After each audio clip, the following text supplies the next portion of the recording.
हरिर्नामैव केवलम् कलो नस्तेव गतिरन्यथा। श्री गुरवे नमः। प्रेम भक्ति प्रदातारम् आनन्दानन्दवर्धनम् शरणमेषु तं वन्दे जोगमाया मनोहरम् विजयवल्लभां देवीं विजयानन्दवर्धिनीं सदानन्दमयीं शान्तिं যোগমায়াং নমাম্যহম। আমরা সংক্ষিপ্ত ভাগবতের সপ্তাহ কথা পাঠের চতুর্থ দিবসের তৃতীয় পর্বে উপস্থিত হয়েছি। সুখদেব মহারাজ এখন ত্রিশঙ্কু ও হরিশ্চন্দ্রের কথা বর্ণনা করছেন। পরীক্ষিত মহারাজকে বলছেন, হে মহারাজ, মান্ধাতার বংশে সত্যব্রতের জন্ম হয়। তিনি ত্রিশঙ্কু নামে বিখ্যাত ছিলেন।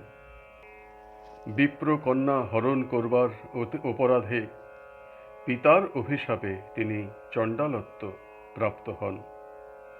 অতঃপর তিনি বিশ্বামিত্রের প্রভাবে সশরীরে স্বর্গে গমন করেন, কিন্তু দেবতাগণ তাহাকে স্বর্গ হইতে নিপতিত করিবার উপক্রম করিলেন।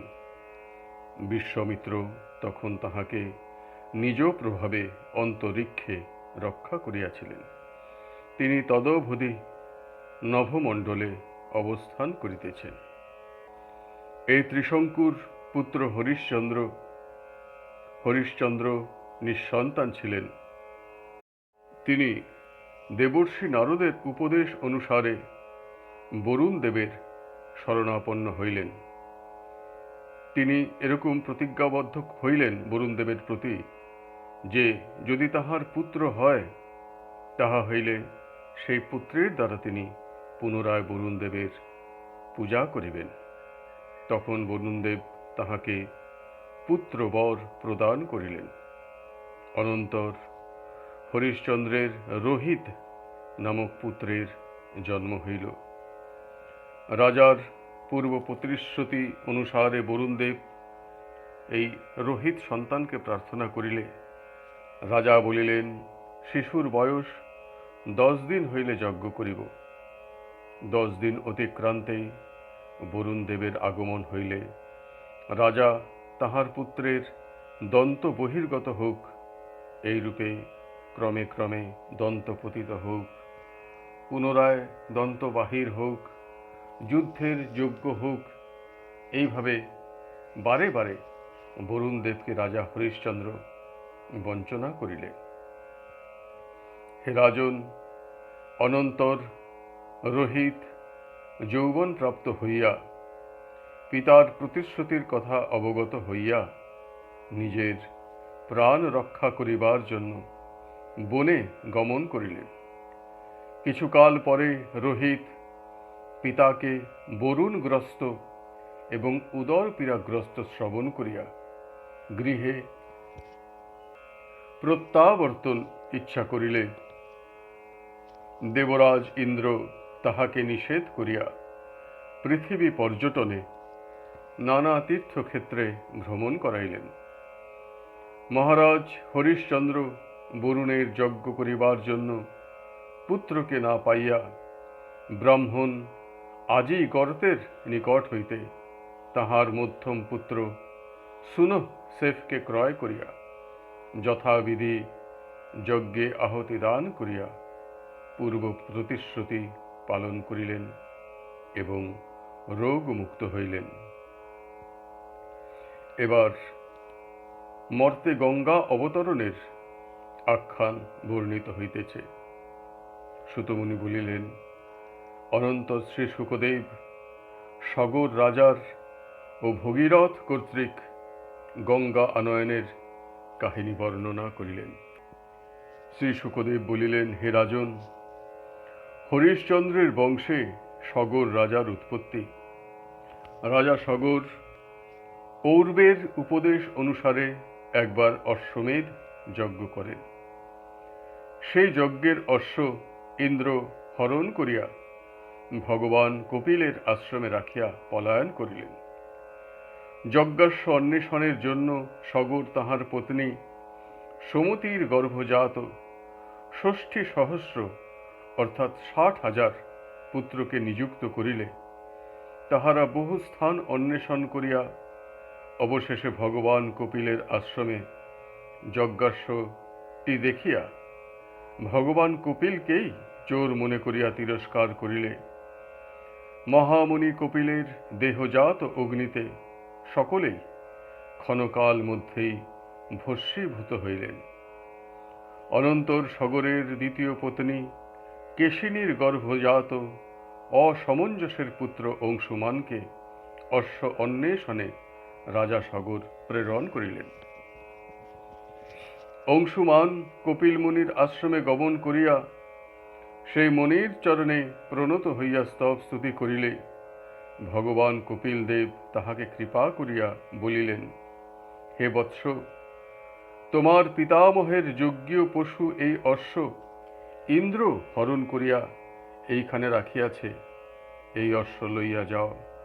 তোমার পিতৃব্যগণ ভস্ম হইয়াছে, একমাত্র গঙ্গাজল ভিন্ন অন্য কোন রূপে ইহারা মুক্তি লাভ করিবে না। তখন অংশুমান কপিল মুনিকে প্রদক্ষিণ ও প্রণাম করিয়া যজ্ঞীয় অশ্ব আনয়ন করিলে সগর রাজা সেই অশ্ব দ্বারা যজ্ঞ সমাপ্ত করিলেন। অনন্তর তিনি অংশুমানেরই হস্তে রাজ্য অর্পণ করিয়া পরম গতি লাভ করিলেন। হে রাজন, অনন্তর অংশুমান এবং তাহার পুত্র দিলীপ বহুকাল যাবৎ তপস্যা করিয়াও গঙ্গাকে মর্তে আনিতে সমর্থ হইলেন না। দিলীপের পুত্র ভগীরথ অতঃপর বহু তপস্যা করিয়া গঙ্গা দেবীকে প্রসন্ন করিলে গঙ্গা দেবী তাহাকে সাক্ষাৎ দর্শন দিয়া বলিলেন, আমি ভূতলে পতিত হইলে আমার বেগ ধারণের জন্য কাহাকেও নিযুক্ত করো, অন্যথায় আমি পাতালে প্রবেশ করিব। তখন ভগীরথ ভগবান শঙ্করের স্তব স্তুতি করিয়া গঙ্গার বেগ ধারণে তাহাকে স্বীকৃত করাইলেন। তখন বিষ্ণু পাদোদ্ভূতা গঙ্গা পতিত হইলে ভগবান শিব তাহাকে মস্তকে ধারণ করিয়া তাহার বেগ দমন করিলেন। যে স্থানে সগর পুত্রগণ ভস্মীভূত ছিল সেই স্থানে ভগীরথ গঙ্গা দেবীকে আনয়ন করিলেন। ভগীরথ রথ আরোহণে গমন করিতে থাকিলে তৎপশ্চাৎ গঙ্গা দেবীও ধাবমানা হইয়া দেশ সকল পবিত্র করিতে করিতে মহর্ষি কপিলের আশ্রমে উপস্থিত হইলেন। তখন ভস্মীভূত সগর সন্তানগণ মুক্ত হইল। ভস্মীভূতাঙ্গ সঙ্গেন স্বরজাতঃ সগরাত্মজঃ কিং পুনঃ শ্রদ্ধয়া দেবীং ये সেবন্তে ধৃতব্রতঃ। হে রাজন, সগর সন্তানগণ ব্রাহ্মণের নিকট অপরাধ করিয়া ভস্মীভূত অঙ্গ দ্বারা গঙ্গা স্পর্শ করিয়া যখন স্বর্গপ্রাপ্ত হইলেন, তখন যাহারা নিয়ম করিয়া শ্রদ্ধার সহিত গঙ্গার সেবা করেন তাহার যে মুক্ত হইবেনি তাহাতে আর সন্দেহ কি। এখন খট্টাঙ্গের কথা বর্ণনা করিতেছেন। শ্রী শুকদেব গোস্বামী পাদ বলিতেছেন, হে রাজন, এই ভগীরথের বংশধর মহামতি খট্টাঙ্গ রাজ চক্রবর্তী ছিলেন। সমরে অপরাজেয় বীর খট্টাঙ্গ দেবতাগণের দ্বারা প্রার্থিত হইয়া দৈত্যগণকে বধ করেন। অনন্তর দেবগণ তাহার প্রতি প্রসন্ন হইয়া বর দানে অভিলাষ প্রকাশ করিলে খট্টাঙ্গ নিজ আয়ুর পরিমাণ জানতে চাহিলেন। তখন দেবতাগণ বলিলেন যে তাহার আর মাত্র মুহূর্তকাল পরমায়ু আছে। মুহূর্তকাল বলতে বর্তমান সময় অনুসারে ৪৮ মিনিট। অনন্তর খট্টাঙ্গ মহারাজ চিন্তা করিলেন, এ জগতে ভগবান বিষ্ণু ব্যতীত আর কোনো বস্তুই আমার নিকটে প্রিয় নহে। স্বভাবত আত্মাতে যে দৃঢ় আসক্তি আছে, পরমেশ্বরে ভক্তিভাব দ্বারা তাহা পরিত্যাগ করিয়া আমি সেই পরমেশ্বরের শরণ গ্রহণ করিব। ইতি ব্যবসিত বুদ্ধ্যা নারায়ণ গৃহীতয়া হিত্বন্ন ভাবম অজ্ঞানং ততঃ স্বভাবমাশ্রিতঃ। এইরূপে ভগবান শ্রীহরিতে আবিষ্ট নির্মল বুদ্ধি দ্বারা রাজর্ষি খট্টাঙ্গ দেহাদিতে অভিমান রূপ অজ্ঞান ত্যাগ করিয়া পরম ব্রহ্মভাব প্রাপ্ত হইলেন। এইবার সুখদেব গোস্বামীপাদ রামায়ণী কথা বলিতেছেন। বললেন, হে মহারাজ পরীক্ষিত, খট্টাঙ্গের পুত্র দীর্ঘবাহু, তাহার পুত্র রঘু, রঘুর পুত্র অজ এবং অজের পুত্র অযোধ্যার অধিপতি রাজা দশরথ। দেবতাগণের প্রার্থনায় ভগবান হরি চারি অংশে রাম, ভরত, শত্রুঘ্ন ও লক্ষণ নামে দশরথের পুত্ররূপে জন্মগ্রহণ করেন এবং স্বয়ং লক্ষ্মী দেবী মিথিলার জনক রাজর্ষির গৃহে আবির্ভূতা হন। শ্রীরামচন্দ্র হরধনু ভঙ্গ করিয়া সীতাকে বিবাহ করেন। অনন্তর পিতৃসত্য পালনের জন্য ভ্রাতা লক্ষণ ও সীতা দেবীকে সঙ্গে লইয়া বনে গমন করেন। লক্ষণের দ্বারা লঙ্কেশ্বর রাবণের ভগ্নী শূর্পণখার কর্ণনাসিকা ছেদন করিয়া বিরূপ করিবার কারণে রাবণ কর্তৃক প্রিয়তমা সীতা অপহৃতা হইলে সুগ্রীব, হনুমান আদি পঞ্চজনের সহিত সাক্ষাৎ লাভের পর সমুদ্র বন্ধনপূর্বক সকল অনুচরগণের সহিত রাবণকে বিনাশ করিয়া সীতাকে উদ্ধার করিয়া 14 বৎসর বনে বাস করিবার পর অযোধ্যায় প্রত্যাবর্তন করিলেন। অনন্তর বশিষ্ঠদেব তাহাকে রাজপদে অভিষিক্ত করিলেন এবং তিনি প্রজাবর্গকে পিতার তুল্য পালন করিলেন। ত্রেতায়াং বর্তমানায়াং কালং কৃত সমো অভবৎ রামে রাজনিধর্মজ্ঞে সর্বভূত সুখাবহে। প্রজাগণ শ্রীরামচন্দ্রকে পিতার ন্যায় মনে করিতেন এবং স্বধর্ম নিরত সকল প্রাণীর সুখকর ধর্মজ্ঞ রামচন্দ্র রাজা হইলে ত্রেতাযুগ সত্যযুগের ন্যায় হইয়াছিল। হে রাজন, কোনো এক সময় শ্রীরামচন্দ্র লোকচরিত জানিবার ইচ্ছা করিয়া অন্যের অলক্ষিতভাবে বিচরণ করিতে করিতে সীতা দেবীর মিথ্যা কলঙ্কস্বরূপ অপবাদের কথা তাহার প্রজাগণের নিকট শ্রবণ করিয়া 5 মাস গর্ভবতী সীতা দেবীকে বনবাসে পাঠাইলেন। সীতা দেবী বাল্মীকির আশ্রমে থাকাকালীন লব কুশ নামে যমজ সন্তান প্রসব করেন। তাহারা বাল্মীকি মুনির নিকটে ধনুর্বিদ্যা সহ সকল প্রকার বিদ্যা অর্জন করেন।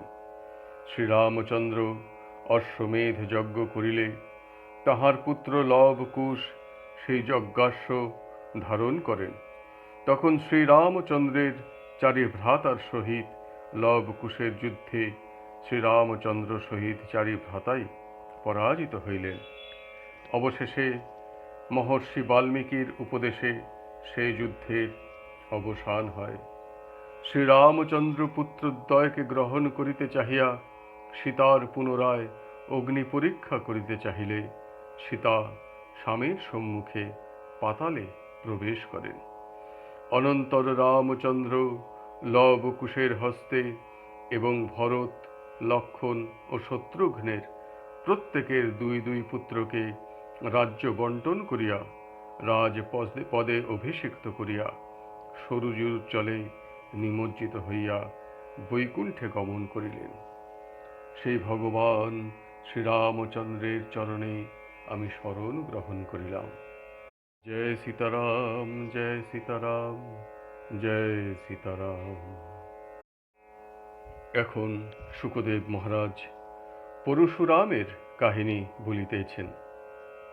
বললেন, হে মহারাজ পরীক্ষিত, অনন্তর চন্দ্রবংশ কীর্তন করিতেছি, শ্রবণ করুন। পিতামহ ব্রহ্মার পুত্র অত্রি মুনি, অত্রি মুনির নেত্র হইতে চন্দ্রের উৎপত্তি।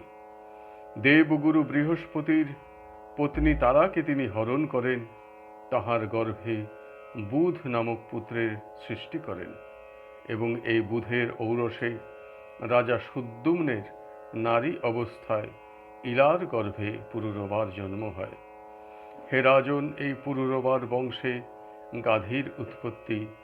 গাধীর কন্যা সত্যবতীকে ঋচিক মুনি বিবাহ করেন। এই গাধীর কোনো পুত্র সন্তান ছিল না এবং দীর্ঘদিন বিবাহের পর ঋচিকেরও কোনো পুত্র জন্ম লাভ না করায় মহর্ষি ঋচিক নিজ পত্নীর জন্য ব্রাহ্ম মন্ত্রে এবং শাশুড়ি মাতার জন্য খাত্র মন্ত্রে চরুপাক করিয়া স্নান করিতে যাইলে সত্যবতীর মাতা চিন্তা করিলেন যে ঋষি নিজ ভার্যার জন্য উত্তম চরু প্রস্তুত করিয়াছে, সুতরাং উহা আমি গ্রহণ করিব। এইরূপে চিন্তা করিয়া কন্যার নিকট চরু প্রার্থনা করিলে সতী সত্যবতী স্বকীয় চরু মাতাকে অর্পণ করিয়া মাতার চরু স্বয়ং ভক্ষণ করিলেন। মহর্ষি ঋচিক সেই বৃত্তান্ত অবগত হইয়া বলিলেন, হে প্রিয়ে, তোমার পুত্র দুর্দান্ত ক্ষত্রিয় হইবে এবং তোমার ভ্রাতা ব্রহ্মজ্ঞ হইবে। ইহা শুনিয়া সত্যবতী বিনীতভাবে স্বামীকে প্রার্থনা করিলেন, হে স্বামী, এরূপ যেন না হয়। তখন সত্যবতীর প্রার্থনায় ঋষি বলিলেন, তোমার পুত্র মহর্ষি হইলেও তোমার পৌত্র খাত্র ধর্মে ঘোর দণ্ডধর হইবে। অনন্তর সত্যবতীর পুত্র জন্মিল, নাম যমদগ্নি। যমদগ্নি রেণুর কন্যা রেণুকাকে বিবাহ করিলেন। রেণুকার গর্ভে বসুমদ প্রমুখ অনেকগুলি সন্তান জন্মগ্রহণ করেন। তাহাদিগের মধ্যে কনিষ্ঠ হইল রাম, পরবর্তীকালে যিনি পরশুরাম নামে বিখ্যাত হন। আর গাধীর পুত্র পৌরকুৎসির গর্ভে জন্মগ্রহণ করেন বিশ্বামিত্র মুনি। যমদগ্নিসুত ওই রাম বাসুদেবের অংশরূপে জন্মলাভ করিয়াছেন, ইহাই পণ্ডিতগণ কীর্তন করেন। বেদ ব্রাহ্মণ বিরোধী অতীব গর্বিত ক্ষত্রিয় কুলকে অতি অল্প অপরাধেই পরশুরাম ১বিংশতি বার অর্থাৎ ২১ বার বিনাশ করিয়া পৃথিবীর ভার লাঘব করিয়াছিলেন। যমাহুর বাসুদেবাংশং হৈহয়ানাং কুলান্তকম ত্রিঃ সপ্তকৃত্বয় ইমাং চক্রে নিক্ষত্রিয়াং মহিম। মহারাজ পরীক্ষিত তখন বলিলেন, হে ব্রহ্মণ, ক্ষত্রিয়গণ রামের নিকট কি এমন অপরাধ করিয়াছিলেন যাহাতে তিনি ১বিংশতি বার ক্ষত্রিয়কুল বিনাশ করিয়াছিলেন? তখন শুকদেব পাদ বলিতেছেন, হে রাজন, হৈহয় বংশের অধিপতি কীর্তবীর্যার্জুন শ্রীহরির অংশাবতার দত্তাত্রেয়কে আরাধনা করিয়া সহস্র বাহু লাভ করিয়াছিলেন এবং সেই সকল বাহুর দ্বারা নর্মদা নদীর স্রোত রুদ্ধ করায় সেই স্রোত প্রতিকূলভাবে প্রবাহিত হইয়া লঙ্কেশ্বর রাবণের দেবার্চনা ভূমি প্লাবিত হয়। রাবণ তাহার এতাদৃশ্য বীর্য বল সহ্য করিতে না পারিয়া যুদ্ধ ঘোষণা করিলে মহারাজ কীর্তবীর্যার্জুন তাহাকে অনায়াসে ধরিয়া মাহিষ্মতি নাম্নী নিজ পুরীতে বানরের ন্যায় আবদ্ধ রাখিয়াছিলেন এবং কিছুকাল পরে অবজ্ঞাভরে বন্ধন মোচনে মুক্ত করিয়াছিলেন। হে রাজন, কোনো একদিন কার্তবীর্যার্জুন মহারাজ মৃগয়ার উদ্দেশ্যে বনে গমন করিয়া যমদগ্নি ঋষির আশ্রমে উপস্থিত হইলেন।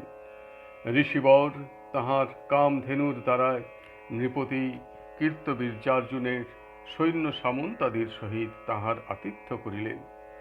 সেই কামধেনু নানা প্রকার খাদ্য সামগ্রী আসন গৃহাদি প্রসব করিয়া সকলকে পরিতৃপ্ত করিলেন।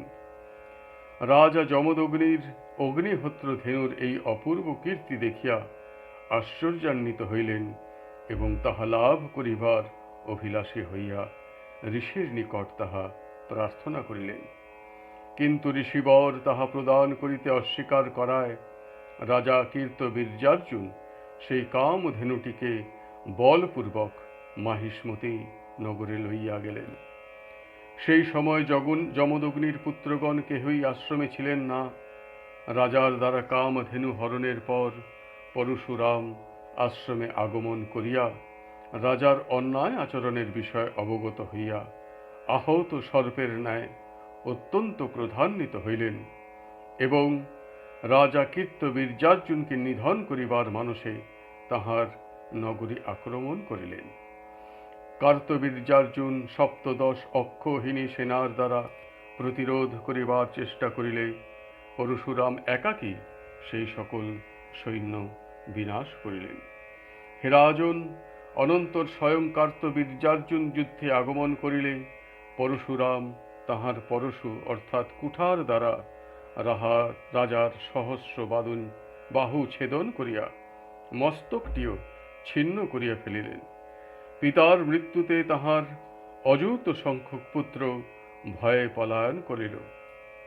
অনন্তর পরশুরাম সেই কামধেনুটিকে পিতার আশ্রমে আনিলে পিতা যমদগ্নি সকল অবগত হইয়া পুত্র পরশুরামকে তিরস্কার করিয়া পাপ স্খলনের জন্য তাহাকে তীর্থ ভ্রমণে পাঠাইলেন। তখন পরশুরাম সংবৎসর যাবৎ নানা তীর্থ ভ্রমণ করিয়া আপন আশ্রমে প্রত্যাবর্তন করিলেন। কোনো এক সময় মহর্ষি যমদগ্নি তাহার পত্নী রেণুকাকে জল আনয়নের জন্য পাঠাইলে তাহার ফিরিতে বিলম্ব হওয়ায় তাহার প্রতি অতিশয় ক্রুদ্ধ হইয়া তাহাকে বিনাশ করিবার জন্য পুত্রগণকে আদেশ করিলেন। জ্যেষ্ঠ পুত্রগণ কেহই রাজি না হইলে পরশুরাম পিতার তপস্যার প্রভাব জানিয়া মাতার সহিত অগ্রজ সকল ভাতৃগণকে হত্যা করিলেন। রামের এইরূপ কার্যে যমদগ্নি সন্তুষ্ট হইয়া রামকে বর দিতে চাহিলে পরশুরাম প্রার্থনা করিলেন যে জননীর সহিত মৃত ভাতৃগণ জীবিত হোক এবং এই বধের ব্যাপারে তাহাদিগের যেন স্মরণে না থাকে। যমদগ্নি মন্ত্রবলে তাহাই করিলেন এবং সেই সকল ব্যক্তি নিদ্রা হইতে উত্থিতের ন্যায় সুস্থ শরীরে সহসা উত্থিত হইলেন। পিতার অমোঘ শক্তি যে পরশুরাম অবগত ছিলেন, তাই মাতা ও ভাতৃগণকে বধ করিতে দ্বিধাবোধ করেন নাই।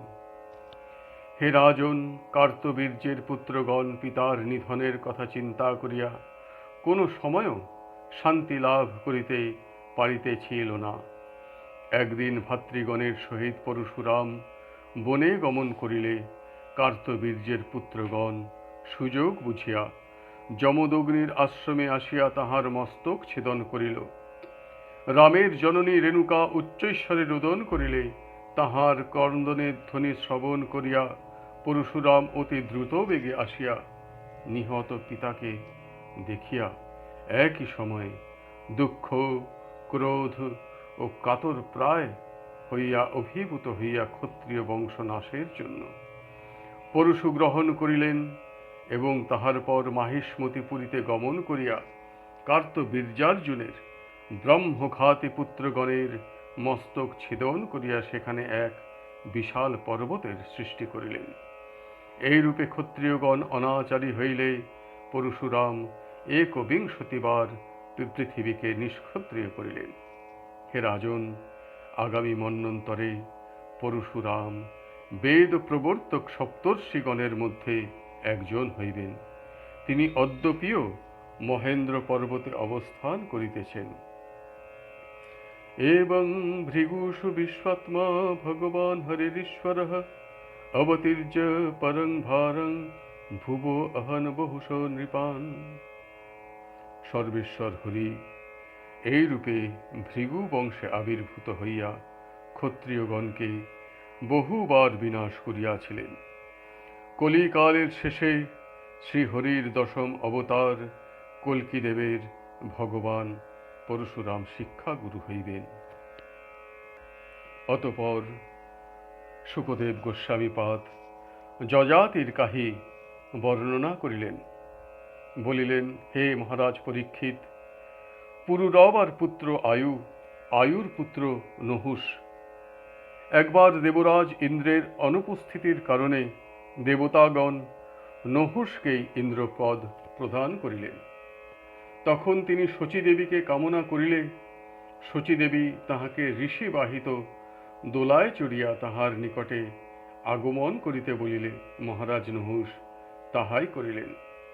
তখন অগস্ত্য প্রভৃতি ঋষিগণ অভিশাপ দিয়া নহুষকে স্বর্গ হইতে ভ্রষ্ট করিয়া সর্পত্ব দান করাইলেন।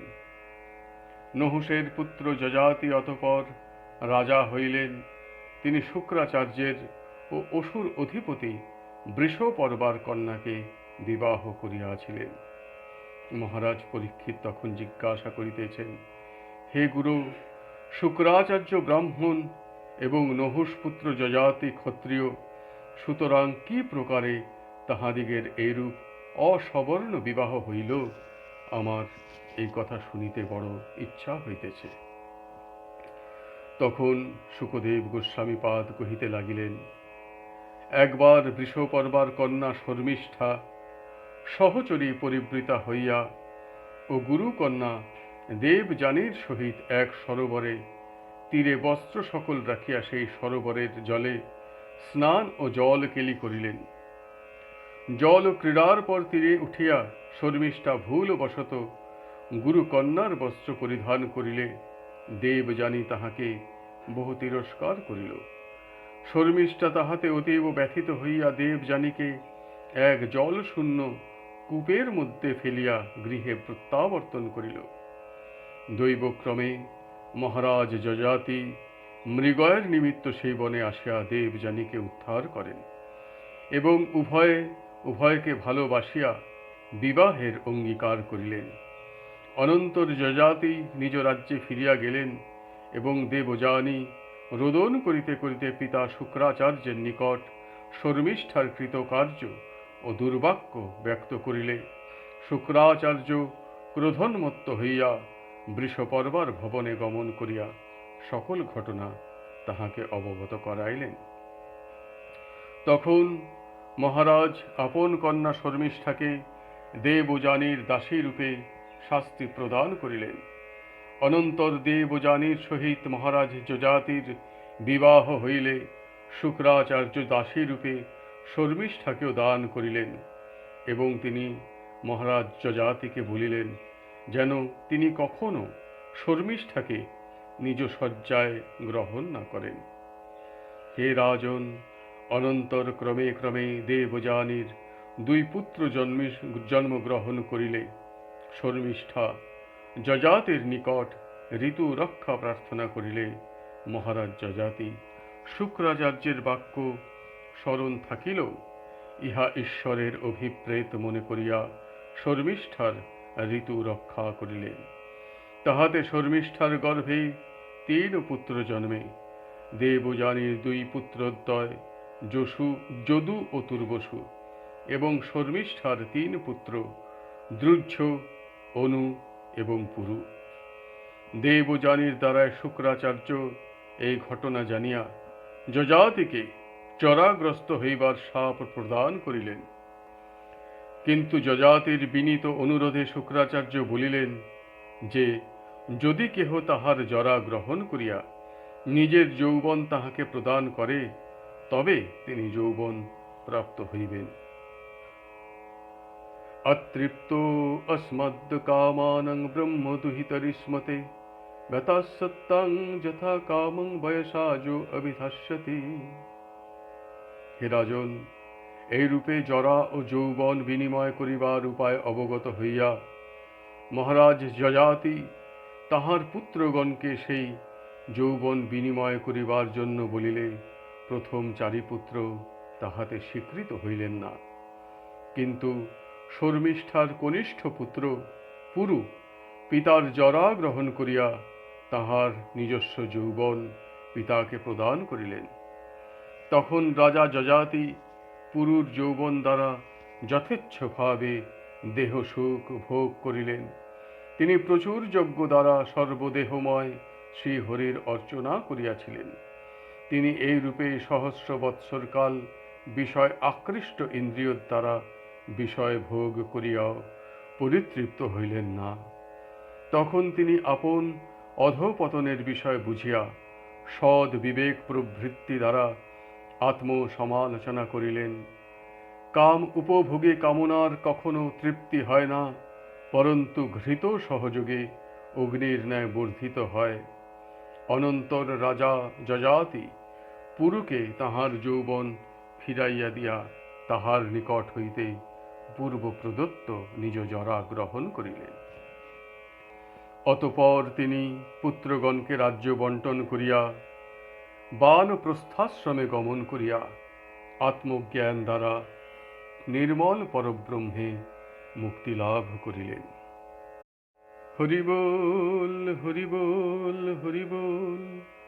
জয় গুরুদেব, জয় গুরুদেব, জয় গুরুদেব।